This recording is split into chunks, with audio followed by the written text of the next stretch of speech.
Hello, beautiful and sassy ladies. If you're a sassy woman, S for smart, A for attractive, and S for successful, looking for an SSQ, strong, successful, and high quality man, then you've come to the right place. This channel is for women who are continuously looking to better themselves and to become the best version of themselves so they can attract and keep a high quality mate for life.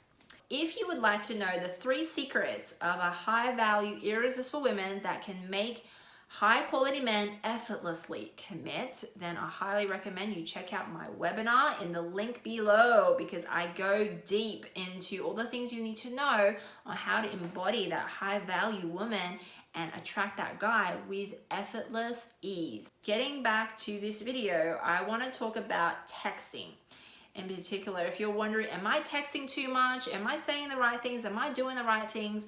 Then this video is for you.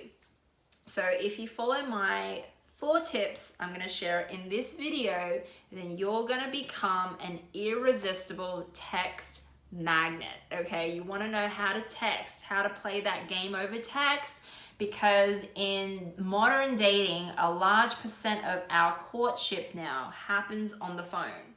Happens, through our thumbs and over a screen. So we also need to be aware of this and make sure we are coming across the right way to the partner that we potentially want to impress and be with. Tip number 1, use the 70-30 texting rule.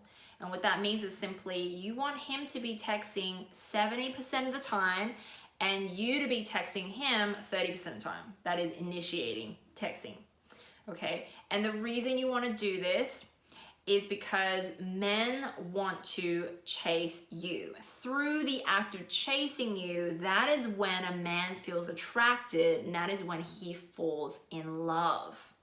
But in order for a man to chase you, you must create that distance, right? Create a bit of space between him and you so he can take steps towards you, which is chasing, right? If you don't create that space, if you find someone you like and you're immediately like this, you're constantly texting him, constantly wanting to talk to him and be close to him and make sure there is 0 space between the two of you at all, then he's gonna start to feel chased himself, and he'll start to drift. He'll start to lose interest and start to want to pull back, right? This is where he's pulling back because you're so all over him with your texting and your texting style.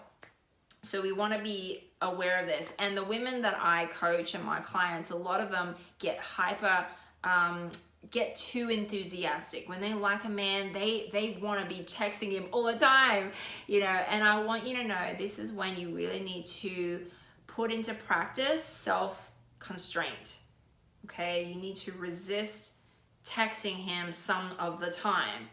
And if this helps you to have this mindset, think about procrastinating texting, okay? Sometimes we procrastinate on things we don't want to do. Well, this is an area where if you sometimes will procrastinate, maybe you want to just put off texting him. And know that when you procrastinate and when you restrict yourself from texting, you want to associate that behavior, that action, as a loving gesture, as a loving action.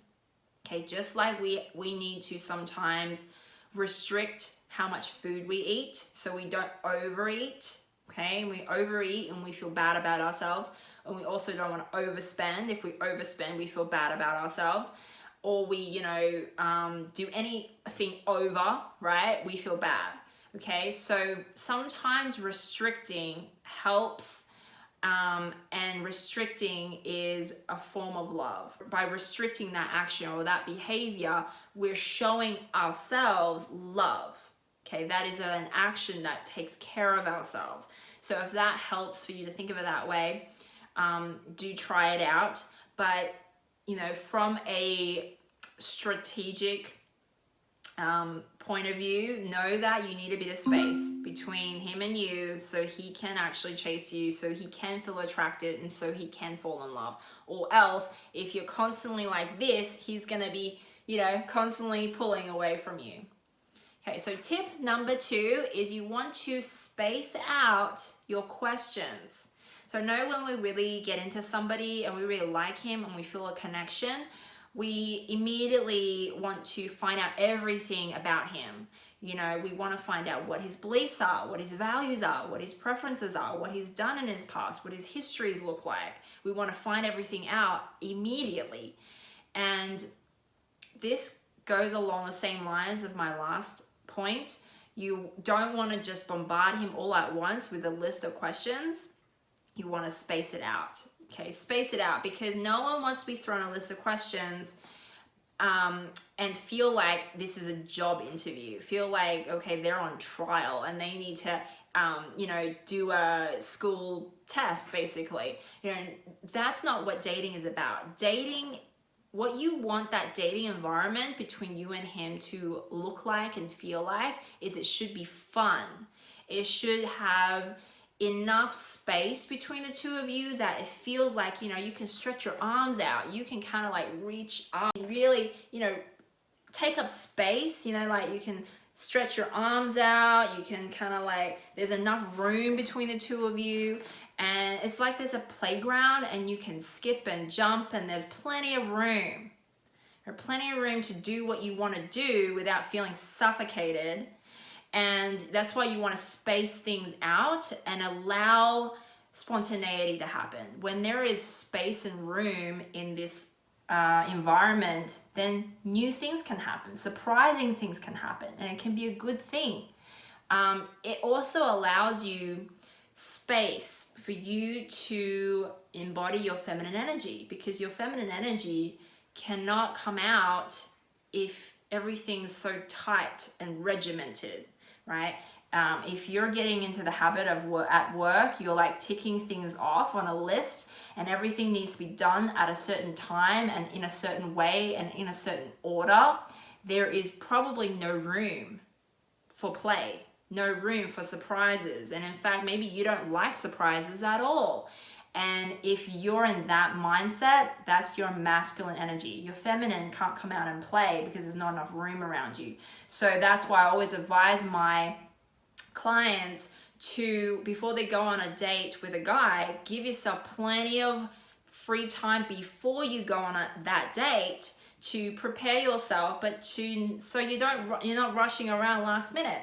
Okay, so you feel like, okay, I got 2 hours, I can take my time getting ready, I can put my makeup on, I can spend 30 minutes if I wanted to picking an outfit, I can change my mind a million times, it's okay.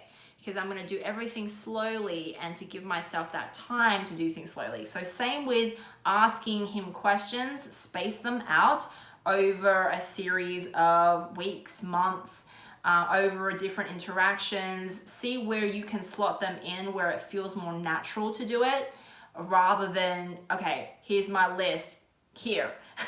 Tip number 3, striptease, don't flash. So similarly, you don't want to just tell him everything that's going on in your life. You don't want to just reveal everything immediately from the get-go. You want to slowly open up pieces of you as you get to know each other. So there is this lovely progression of you spending time together, and you know, he can find out bits of you as he spends more time with you. And once again, this requires you being in your feminine, allowing that space, allowing things to just unfold as they would unfold. Okay, so when we go somewhere, so say you planned a date with your family members or your brothers or your daughter or, you know, your dog, you go on a walk, for example, and maybe you have it in your head, this is gonna happen, this is gonna happen, this is what I'll do, this is what I'll say, maybe, right? Or you could go on this date or outing and be like, well, let's just see what happens. Okay, I don't know what could happen. I expect this to be there or this person to be there, but then maybe not. Let's just see how events unfold as they unfold.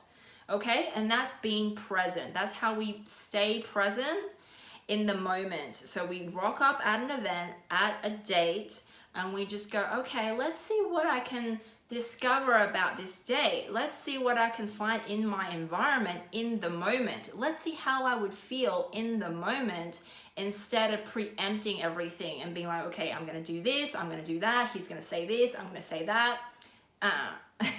That is when you cut off all of your feminine energy. Okay, that's like putting a cloth all over it and you being like, nah, I don't want to have any fun. I don't want to experience anything new and different. I just want everything to be like how I expect them to be. Okay, that is masculine energy. And last tip number 4 is to be playful. And being playful is really just about being in the moment. So imagine you're sitting on the couch and you have the TV on in front of you and you're texting the guy you like. Now you could completely ignore the TV and just sit there and try to come up with interesting things to say, be very entertaining, or ask him a million questions and just be focused in on the phone and how you're gonna make this interaction the most exciting and interesting you possibly can. You can do that, but when you do that, you're also really restricting any spontaneity to happen, anything new to happen, right? Anything surprising to happen. So being playful is really not pre-planning everything, or not trying to really tightly like control how the interaction is going to go, but just surrendering to the present moment and what could be interesting, could be funny, could be different about the present moment. And so if you have the TV on and something comes up on TV, you have a thought, spontaneous thought comes into your head, you can be like, okay, that's kind of interesting, that's kind of funny, let's share that with him and see what he says. Or he says something to you, or he shares a picture with you, and then you immediately want to say, okay, tease him about something. Tease him about, his shirt is too tight, or he's too tall, or he's pulling a funny face here. Like tease him about something, like in the moment.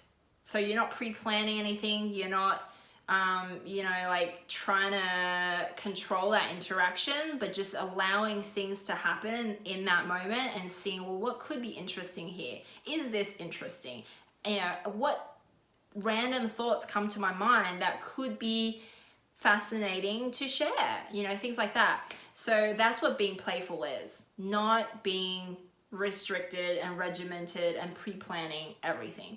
And that really is a theme of this video when it comes to texting and dating, is not to be too strict on anything, on any kind of rules. That if you can just be in the moment, be in your feminine energy and allow that space around you to play, to just try stuff, to say things, to screw up, right? And be kind to ourselves as we're doing things and as we are screwing up, right? We need to be always practicing kindness, self-love, self-care. Then naturally we develop that bond with him, and naturally he'll become attracted to us and want to chase us and want to spend more time with us and fall in love with us. So we want all of that to happen authentically, naturally. And I know like sometimes that can be hard to get your head around. What does that mean, naturally, authentically? It is harder than you think, ladies. It's hard to be authentic, because being authentic means you need to be vulnerable. And being vulnerable means on some levels you have to not kind of care what he thinks about all the mistakes that you make, about your flaws and your weaknesses, which a lot of us have a very hard time coming to terms with, especially in front of a man we really, really like and want to impress. So really have a think about that, and know that this journey, this trip with dating and men and texting isn't necessarily going to be easy, but at least you get a sense of what it could be like. So those are my tips, and that's all from me. I hope you enjoyed this video, and I'll talk to you soon.